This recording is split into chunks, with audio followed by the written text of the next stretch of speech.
and he has shared his views, his perspectives on what needs to happen in the transfer of functions in that particular sector with the group.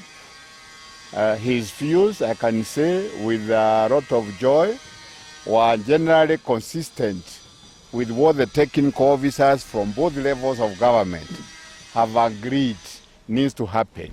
That this transfer is driven by the Constitution, and that number two, on the other hand, the implementation of the entire transfer is a process so that we cannot disrupt service delivery in that process of transfer. The ministry will continue to provide policy to set standards and norms for the sector, and at the same time support capacity building of the county governments in what the county governments need to do. The county governments, of course, will continue with what the Constitution has provided for them to provide all the services that they need and perform all the functions with the support of the national government as dictated by the Constitution.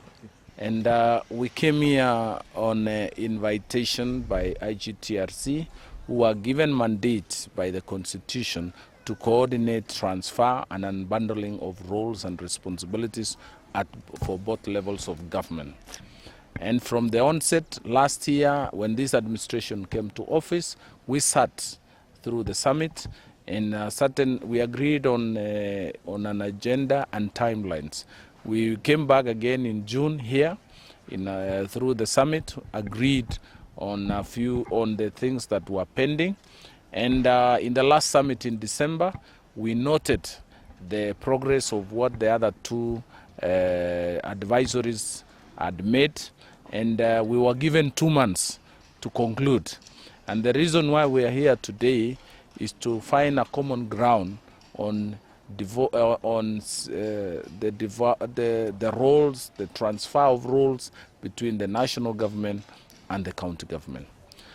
From the onset, you'll remember that cooperatives and MSMEs are issues of bottom-up economic transformation agenda, which is the anchor vision, mission of this administration.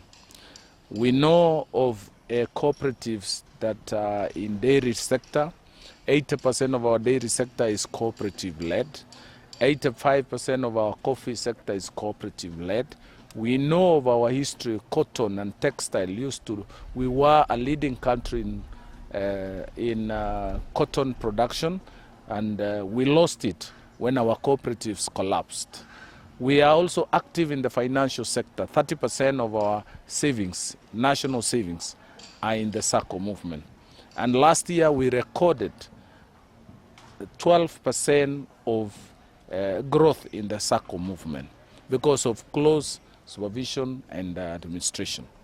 And because of that, this sector, the cooperative sector, is very, very important to not just the county government, but also to the national government. And therefore, the transfer, the process that we'll go through is very important so that we don't disrupt the service, we don't disrupt the momentum. The national government will continue to guide and support where possible. We will give our support. The Constitution has given us instructions, and we will lend our support in capacity building. There will be sharing of roles. There will be sharing of responsibility. There will be transfer.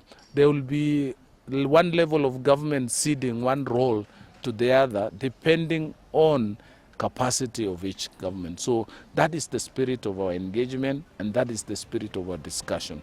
So we'll continue to support each other to ensure we live within the spirit and letter of the Constitution, while at the same time being careful not to disrupt services. I think the functions have been transferred progressively, and also the resources through the CRA, the Commission on Revenue Allocation. I've been charged with that role to align roles, functions, and resources. So I think, as far as I'm concerned, all of them are work in progress, and we are doing very well. I think that's all. Thank you very much. Thank you so much.